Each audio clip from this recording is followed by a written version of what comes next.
Hello, everybody. It's Patriot gloating time. That's right. What you don't want, what none of you care for, what everyone is going to be so mad about. But hey, us Patriot fans, us long-suffering Patriot fans, We have our suffered agony for so long, for too long.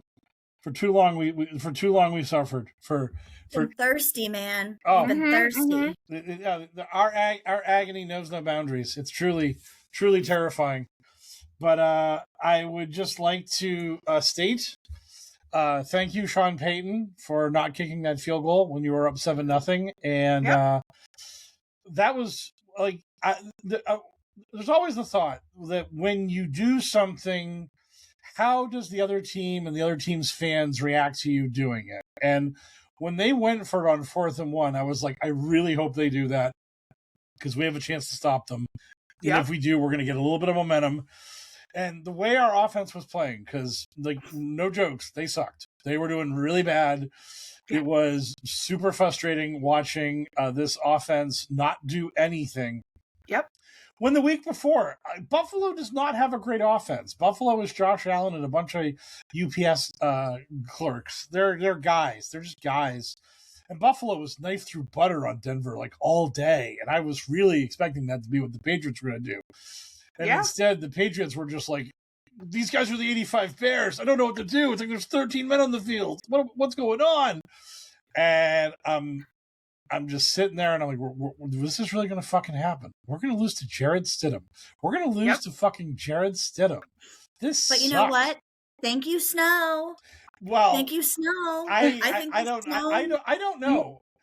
The snow. I feel like it might have helped the Broncos because it felt like we figured them out in the third quarter, and then the fourth quarter was just absolute. I love all the birds. You know, now that it's snowing, I'm just a little chilly. Yes. Right? And like being live from Gillette. It's a little brisk being in Gillette right now.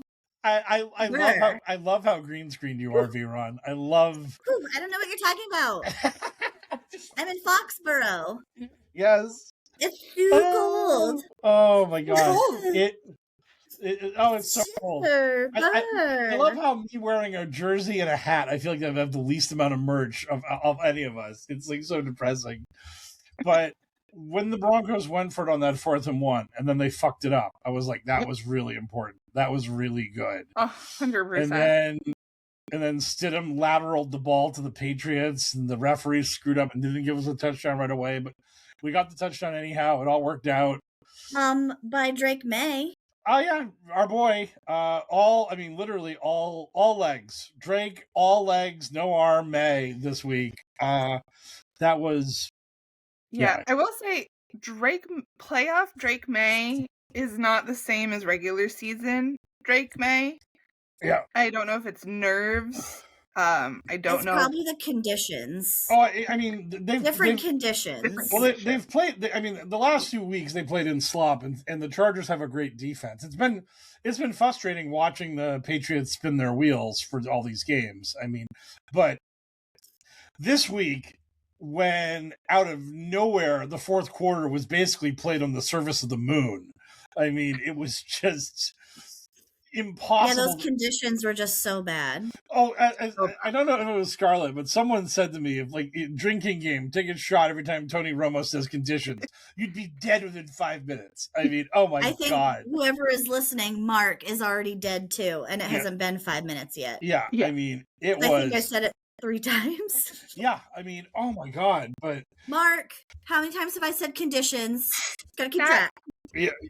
Yeah, it's far less than what Tony Romo said. So yeah, but it was.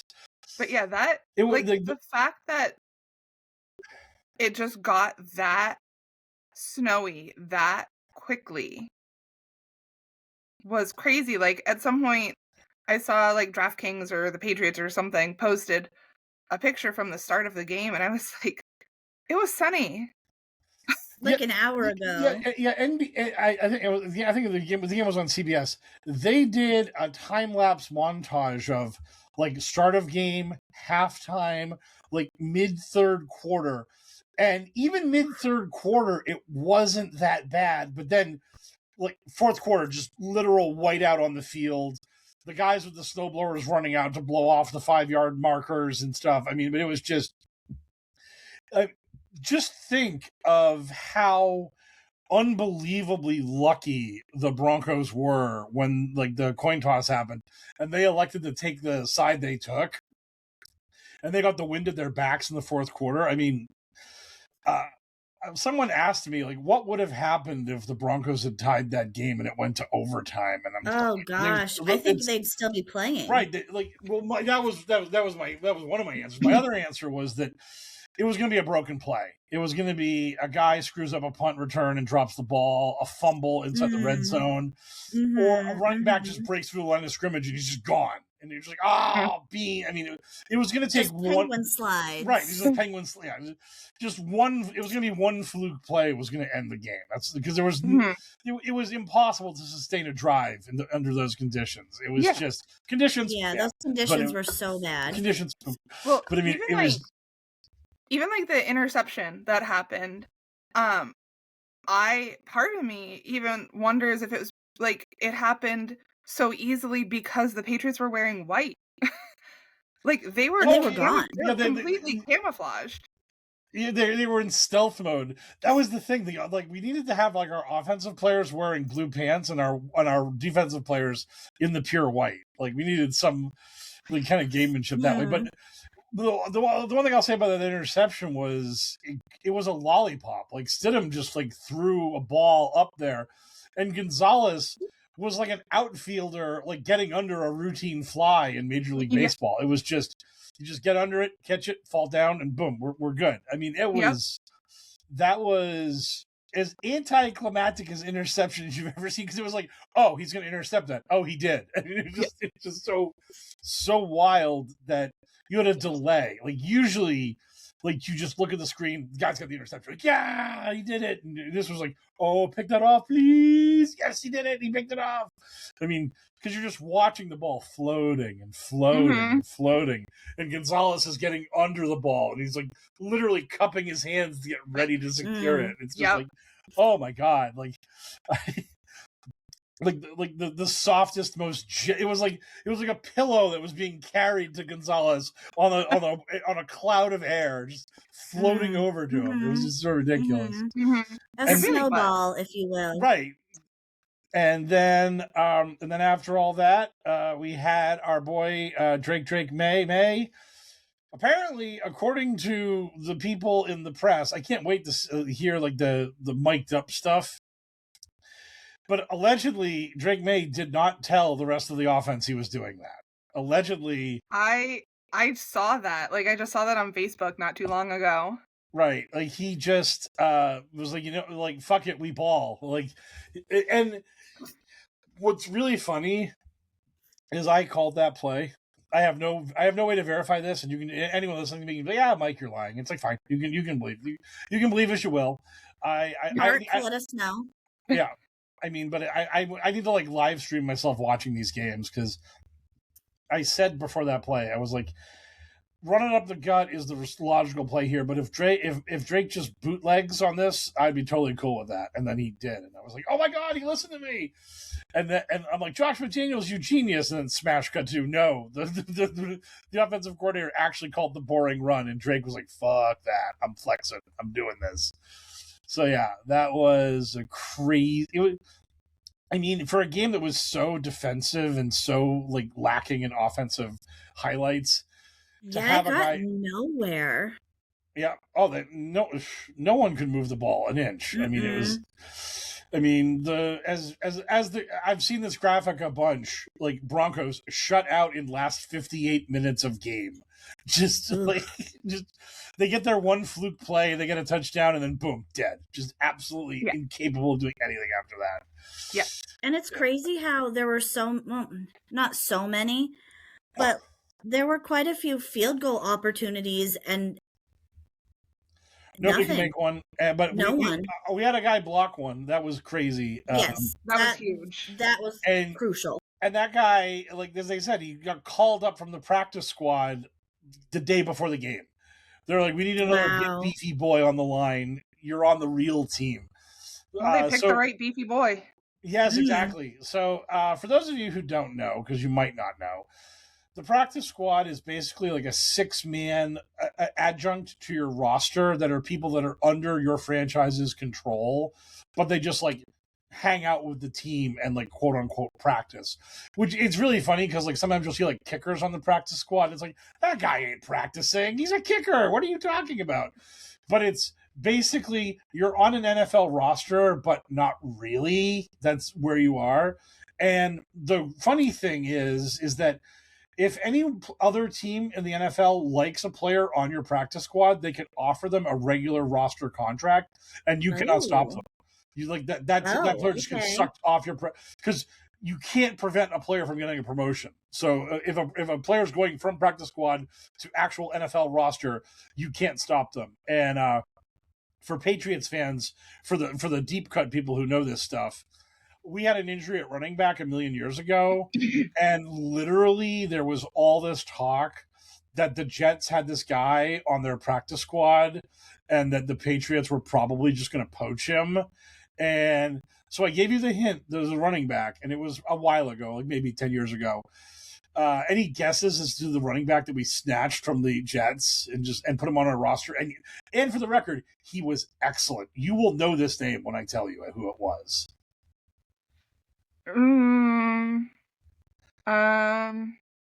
Running backs? Running back, yep. 10 years ago. Yep. The only name I got is Amendola, but I don't even know if he was a running back. Amendola's a receiver, and we signed him as a free agent. Yeah. I'm gonna say Chris Hogan.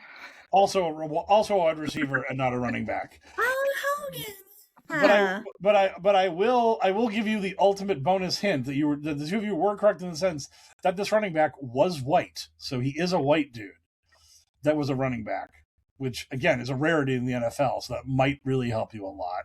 What's the first letter of their last name? W. W. And their name is hilarious. I'm so bad with names and time. I don't know. Like, I can't tell you, like, who was on the team, like, 10 years ago. Right, of course. Like, yeah.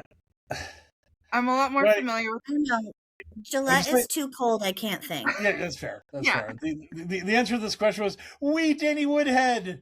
You could fit him in your pocket. Oh, I remember that name. Yep, Danny Woodhead. He was on the Jets practice squad, and somehow, some way, like I forget if it was Kevin Falk or who it was, but someone just was dead. Like they blew their knee out, they were gone for the year, and weirdly, like somehow, like practice squad players aren't a big issue in the NFL usually for media talking heads. But right after that happened, everyone was like, oh, Bill Belichick's going to sign Danny Woodhead off the Jets practice squad. This is happening. And then like 2 days later, breaking news, Danny Woodhead signed off the Jets practice squad. And then he was just a competent, solid NFL player. And everyone did this whole thing where they were like, how the fuck did anyone let the Patriots get this guy? And then the secondary point of it was, if you're going to thank the Patriots, you also have to thank the Jets, because this guy literally could have been boxing packages at UPS, but the Jets did have him. They were paying him. He was sort of on the team. And then the Patriots was like, yoink, and just grabbed him, put him on their roster, and he was excellent. So yeah, it was but that's what the practice squad is. And this guy was on that, and then the team was like, hey, welcome to the real roster. Now block a kick. And he's like, you got it, Coach Vrabel. Bam. Gets his meaty paw up there. You tell me you say jump, I say how high. And then he says, enough to block a field goal. Yes. Enough to go to the Super Bowl. Yes. All of that. The big game. Yep. For promotional purposes, if we were doing any sort of advertisement, it would be the big game. Yes. But did you? So they went to that guy. God, I'm so sad I can't remember his name. We'll know it on the real pod whenever we do that. But the guy who blocked the kick, he was just like, I jumped up and just did what I did to get a taste of the ball. No diddy. Immediately had to like put in the no diddy after he said that, which was hilarious. But yeah, man, just crazy game, like blood pressure through the roof. Wait, I mean, the best part about it is the Super Bowl is going to be so much worse. So it's like, oh my God. Yeah. I literally said, like, after the game, I like looked at Veronica and I go, great, now I get to be anxious for 2 weeks straight. Yeah. Oh yeah. Yeah. That's what I always tell all my other friends whenever their team wins a game. I'm like, congrats, it only gets worse until you win it all. Then it's not. Then it's actually good. But, but oh man, it's just so crazy to think that the Patriots are back in the Super Bowl. Yeah, I mean, like they're what? Yeah, it's true. It's unreal. It's truly unreal that this team was 4-13 for 2 straight seasons. Just absolute stains. Just a doormat of a team. And then, because the thing is like going from last place in your division to winning your division is not that shocking. It happens. If it doesn't happen every year, it happens like at least every other year where one team in the NFL pulls it off. Because there's 8 divisions. There's only 4 teams in each division. Your team unfucks itself and figures it out. I think the Bears also did it this year. I think the Bears were in last place last year, and then they flipped the script and won their division. So it's like 2 teams did it worst to first divisionally, but we did worse. But we did worst to first, and then won all the playoff games you need to win to go to the bowl, which is crazy. Yep. But what Scarlett was saying about anxiety, I don't know what happened to me, but the second time the Patriots played the Giants, I was like physically fucked up the entire day. Like I had like the pins and needles going through my arms and my feet, and I was just like, this is aggressively unhealthy. You're like, why do I do this? Why do I do this to myself? Like, this is really unhealthy. And when the Giants scored the touchdown and they were obviously like pretty much going to win, like my body like kind of decompressed a little and I just kind of got over it. And then the Patriots started throwing Hail Marys and I'm like, oh God, no. And then the game ended and I was able to actually like I don't know if I can do this again. But then for some reason, when we played Seattle, like a few years later, it didn't happen to me again. I didn't have my like just going to the Super Bowl heart attack, which was really aggravating when that happened. So I mean, you know what? Even if I'm not going to say it, at least we're champs somewhere. Oh yeah, I mean, the thing is that when we went to this AFC title game, if Bo Nix had played, if he played, they would have won. Just shut up, calm down, random straw man I invented just get mad at. But if Bo Nix had played and the Broncos were like a 1.5 point or 2 point favorite, like our feeling, I think, as Patriots fans would have been like, okay, this is house money. Denver's at home. Like Denver's a terrible, tough place to play. If we don't win, we still had a great season. Life's good. But with Stidham being the quarterback, it was like, we got to win this fucking game because this guy's a bum. And if we lose to a bum, like the stink of that is going to be unpalatable. But right. Plus those awful conditions on top of it. Yeah. I mean, conditions. But it's just, the Super Bowl to me is like, I know that for the players it's not, but for me, the Super Bowl is total house money. Like I hit 3 blackjacks in a row. I've already got like 3 black chips in my pocket. Like I'm playing $200, and if I lose that, I'm still up 2 for the night. Like this is funsies. Like the Super Bowl for me is like total funsies onesies. I mean, I want to win it. It would be incredible if they won it. But if it's not about winning. It's about fun. It's about fun. Except it is about winning. Oh, it is about winning. But I'm saying, like, if the Patriots, like, no matter, I mean, if it's like we lose on the last play of the game, it's going to be fucking, like, gutting and everything. But, like, it will not be this unbelievable, heartbreaking moment for me if they lose this game. It will not devastate me. I won't be, like, bummed out for a month the way I would when Brady lost to the Eagles or the Giants. I'm like, fuck, are you fucking kidding me? I'm, like, mad for a month and I can't talk to anyone without swearing, but like, if this team, this young plucky band of underdogs, if those big bad Seahawks are just a little too good for them, it's like, beans. I mean, whatever. Right. Like we're like you have to go in with a sweet mentality because Drake May is just so sweet. He's the sweetest boy. Yeah. So it's like, he did his best. Yeah. They did their best. Yeah. Yeah. And V-Ron, you probably didn't see this, but I sent this to Scarlett. Some dude posted on Twitter, like in 2012, that Drake May was the best athlete he'd ever seen. And this was when Drake May was 9. Oh my god. So basically, I don't even know what they were. I guess they were playing like some sort of flag football or whatever, or some sort of, and he was 9, and they made him play against the 11 and 12-year-olds, and he was still beating the shit out of them. Like, and he's just so humble. He is just so unbelievably athletic that he was playing kids that were 2 or 3 years older than him and was just still way better than them. Thrashing them. If you dig up his basketball highlights, Drake May was an excellent basketball player. Like, the kid is just so supremely athletic. And the thing is he looks like nothing. I mean, his arms look so untoned. Right. His arms look so undefined. But he's actually like, he's an athlete. You can't even understand what planet of athlete he is compared to you, mortal human being. I mean, it's ridiculous. The best reply I saw to that thing where the guy was talking about was 9-year-old and Michael May seeing the scouting report, and it's the picture of the guy leaning back in his chair and then the guy sitting up in his chair taking attention. like 9-year-old and Michael's like, I gotta lock this guy down. And 3 years later, she did. Yes, exactly. Yeah. So, that was the other thing someone said. It was, wow, pre and Michael scouting of Drake May. Like, it was just, oh man.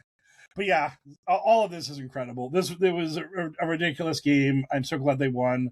I was watching the second game, just praying for Sam Darnold or Matthew Stafford to break their spine or something. And given the luck of the Patriots, like, we're going to get breaking news this week that like the Seahawks team bus got into like a 12-car accident. Like 5 guys are like crippled and unable to play in the Super Bowl. You know what I really liked, and I said it to Scarlett, when Vrabel was holding the AFC trophy thingy. Yes. And he goes, "Oh, like, it's not me, it's them." He's like, "I didn't win this, they won it." And I was like, oh yeah. Like, I thought that was so sweet too. Mm-hmm. Yeah. Oh yeah. You know what? I didn't do anything. It's them. Yep. You know what could happen, right? As a reference to Sam Darnold seeing ghosts, maybe he'll get visited by 3 little ghosties. That would be great. Past, present, and future. Oh God! If he gets Christmas Carol, the Patriots fans that are going to be in San Francisco for this game. Some of them are going to dress up as ghosts. We're going to get the ghosties going to the Super Bowl. Right. If I don't see a group of 3 Patriots fans dressed as the ghosts of past, present, and future, then what are we even doing here? Like, that's the thing that's so funny to me is that, like, the press is going to spend 2 weeks just blowing smoke up the Seahawks' asses and talking about how they're going to win this thing, and that's fine. They probably will, but I feel like don't speak those words. But what I'm saying is that I think the Patriots have a path. I think the Patriots can absolutely win this game. I am probably going to lose a small quantity of money betting the Patriot money line because you're getting 2-1. You're getting 2-1 on the Patriots to win this game, which is nuts to me. Like, you're literally telling me that if the Seahawks and Patriots played 3 times, could the Patriots win one of them? Yes, they absolutely could. Therefore, I am getting a positive EV wager on betting a 2-1 Pats victory. But all of that is just, we're going to have all those media people saying all this bullshit, but then when you go to the video packages the video package is just going to be Sam Darnold on the bench going, I see ghosts. And then they're going to smash cut to Malcolm Butler making the interception. You're just going to have 2 weeks of ghosts and Malcolm Butler. And that's just awesome. That's premium. Mm-hmm. I don't care if the Seahawks win 50-0. I got 2 weeks of watching Butler rip that ball out of the air and secure the title for the Patriots. Like, give me all of that. So, and by that rule, I never want to play the Giants in the Super Bowl again. Let's never do that. Like, if one of these years the NFC game is the early game and the Giants win it, the Patriots need to throw the game. Just lose the AFC title game. I don't need 2 weeks of the helmet catch and Eli Manning's doofus grin as he's holding up his fucking Lombardis. Yeah, none of that, please. Hey, yeah. I will say, this Patriots team broke the Denver curse. Yep, we broke the Denver curse. We broke the curse of the little girl. We did everything. And and then the red jersey one. I feel like so maybe this team could beat the Giants. It's possible. But V-Ron brought up a very important point here, and this is I care very much about Super Bowl haberdashery. It is a thing that I'm way too concerned about. The Patriots have the choice this year. They are the designated home team.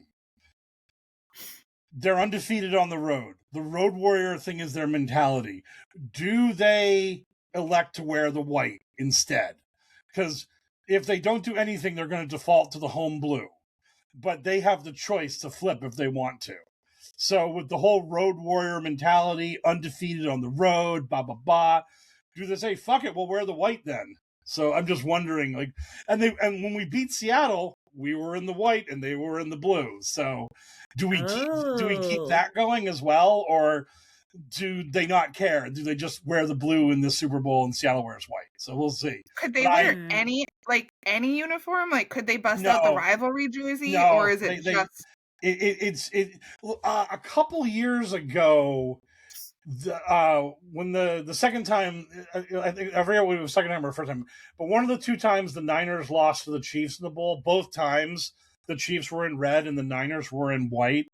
The Niners wanted to wear like a throwback white. They wanted to wear like a 1990s Niner uniform, and the league told them to fuck off. Like the why only does it matter? I don't get it. Who cares? The only time the league has let someone have fun was when we beat the Rams in our last Super Bowl. The Rams wore like a kind of alternate throwback in that game. Like basically the Rams were going to change their uniforms the next season anyways. So the NFL like gave them a waiver and let them like wear like a slightly funkier blue outfit that season. Which was, like, you're telling me that if the Buccaneers made it, they could not wear creamsicle? I know, and it's a crime. I mean, absolutely. I mean, they should. I mean, but God, you're just. Tampa, you've had your success and I love the red and pewter, but just go back to the creamsicle. We all want you wearing the most hideous uniforms possible. There is too much red. There's too much blue. You know what? There's not enough. Florida needs different colors. There's. What do you say? What color? I said there's not enough creamsicle. There's not enough creamsicles, right? The other thing that annoys me is that we only have one purple team in each conference. So, like, every year, I only have one team to root for to actually get purple in the Super Bowl. And this year, that was the Ravens. So next year, I have to root for the Vikings. And it's just, can we please get a purple team in the Super Bowl? Because both times the Ravens made it, they wore the white. And it was like, come on! Like, come on! Like, so we always make Jell-O jiggler, like, football helmets and footballs. Yeah. And obviously we base it off the color of the teams. Yeah. So the fact that there's only two teams that could even give you the option to have grape Jell-O is criminal. And it's been so frustrating because the past couple of years it's been red and green. Yes. Well, this finally change it up a little bit. Well, this year you go blue for the Patriots and you do the green for the Seahawks because the Seahawks have that that green alternate color. So yeah, that totally works. That was the thing. Was a couple of years. The last one the Chiefs won. They were on the road against the Ravens, and the Ravens were like a 4-point favorite. all those nerds were like, "Oh, you don't understand how dominant this Ravens team is. They're going to fuck everyone up. Kansas City's dead." And I'm just watching the AFC title game, and the Ravens are in there in their purple jerseys, and I'm like, "Oh, they're going to look so good in the bowl." And then they choked, and then they, and I'm like, "You've got to be kidding me!" Because that was a year when the AFC had the home designation, and obviously the Ravens would have wore the purple if they had made it there. And it was like, "Come on!" And it was like, "Nope." Chiefs just hoodwinked them, bamboozled them, and the Ravens blew it. And I'm like, they should have fired Harbaugh for that, because we no purple in the Super Bowl. I remember watching that game on the Jared Cruz, eating Irish nachos and pretzel rolls. Oh, those pretzel rolls. And just watching everyone on like one side of the bar be disappointed and everyone on the other side of the bar be incredibly happy. There were a lot of Kansas City people on that cruise. Oh God! I saw one of the meme sites had a post, and it was like it was Iron Man putting on the Iron Man suit, and it said Chiefs fans putting on their Patriots jerseys for the first time in 5 years. getting ready to jump back on this bandwagon. It's like, so good. Yeah. So yeah. Yep. So Patriots in the bowl. It was great. Again, sorry everybody. Well, I understand that if anyone outside of our circle of friends is watching this, we're like, God damn it, really? These scumbags are Patriots fans? It's like, yeah, we are. Yeah, we're from the area. There's none of this nonsense where Scarlett or V-Ron were from Florida or something and converted. No, we're from New England. We're from here. This is our local team.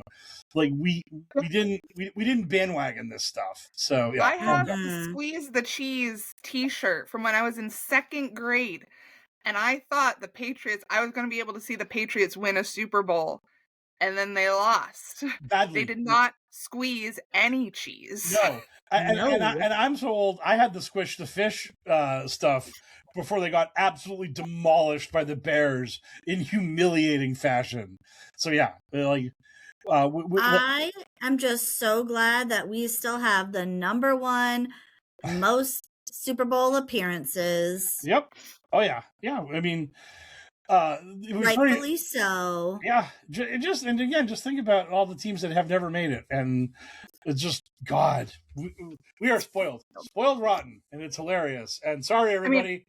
But also not sorry at all. Right. Sorry, not sorry. I mean, one thing that I keep seeing is the fact that people are outraged that Drake May has made the Super Bowl now before Lamar Jackson, Josh Allen. Well, you were telling me that this morning. And it's just like, here's the thing, like, you guys have been skirting greatness, but the Patriots fell into pure garbage, like to the point where people were angry that they won a game because it got us a worse draft pick. I was one of them. I was really mad they won that game, let me tell you. So like these other teams have been just like teetering on the edge of greatness without being able to get there, when in fact you need to fall into the trash. You need to become pure garbage. Get some people around you, so it's not just Josh Allen or Lamar Jackson being the only player on the team. You know? Yeah. Become trash, and then you win. Yeah. Slowly putting the garbage poster into the shot so you can understand. Yes. It's important to become garbage. It is important to become absolute trash. But yeah, it's so funny that this happened the way it did. Again, 4-13, 2 years in a row. Absolute worst. Just Chris Godwin. I know we're going crazy in Gillette. Yes, but Chris Godwin, receiver for Tampa Bay, was a free agent. They said he turned down tens of millions of dollars more money from New England to go back to Tampa because he was like, fuck that. I ain't going to play for those bums. I ain't going to play for that terrible franchise. We couldn't give our money away. We literally couldn't. People did not want to come here. Guess what? People are going to take a fucking discount now to come here. They're going to want to get passes from Drake May. Yep. We're a real team. We're back. By Mike Vrabel. Yes, all of that. I mean, it's It's all that and a bag of chips. So yeah. You're lost for getting rid of Mike Vrabel. People. Oh, thanks, Tennessee. Oh, Yeah. I think I sent you the video of the hot dog guy, Scarlett. Yes. Yeah. So Viron, like, do you know what the hot dog guy meme is? Probably if I saw it. So basically, it's the guy who drove a hot dog car through a building, and everyone's trying to figure out, like, all these normal-looking people are talking about who did it, and then the guy in the hot dog costume shows up, and he's trying to, like, deflect blame and pretend like he's not the guy who did it. And so the whole meme was figuring out who did this to the NFL, and the hot dog guy was the Tennessee Titans who fired Vrabel. Well, but the thing about that is that on top of that, the entire NFL had a chance to hire Mike Vrabel last year, and none of them did. Like, the Patriots had managed to fuck themselves that they had given Gerard Mayo a contract where he had to become the head coach. So we had to make him the head coach, or like Bob Kraft's going to have to write him a check for like $100 million or something. So we literally had to have this guy who was way in over his head, didn't know how to coach a team. We had to let him run the team for a year. And the rest of the NFL was like, this guy who turned around the Tennessee Titans, who are a terrible franchise, with Ryan Tannehill at quarterback. This guy got Ryan Tannehill to an AFC title game and to the 1 seed in the AFC. Fuck him. No thank you. Hard pass. And then we fired Gerard Mayo and we're like, Vrabel, come back, please. And I mean, if you're Mike Vrabel and you had to do all this work with Ryan Tannehill, having Drake May has to be like playing the video game on God mode at this point. It's just like, oh no, we fucked up. Drake, fix it for me. You got it, coach. Down, Patriots. It's like, thank God. Like, it's just, life is just so much easier for a coach when you've got the quarterback, and we do, and he does. So it's great. And we're in the Super Bowl. It's wonderful. And we'll probably, we'll see if Christina shows up for the next 2 weeks, or Kayla, or anyone, because it's probably going to be pretty insufferable for them. That's life. It sucks. But hey, we're here. Well, that's why they're not here. And as everyone like can the see, Cowboys played better. And also, the Die of Destiny even called out in protest this week. The Die was like, fuck you guys. I ain't showing up. I ain't rolling for nothing here. So yeah, I think the only thing the Die really got right was the under on the page. The Die was pretty rough. So we'll see. We'll see how the Die does for the Super Bowl. But until then, we'll see you all maybe sometime later this week. Definitely next week. Have a good one, everyone. Bye, Mark. Bye, Mark. Bye, Mark. Boom.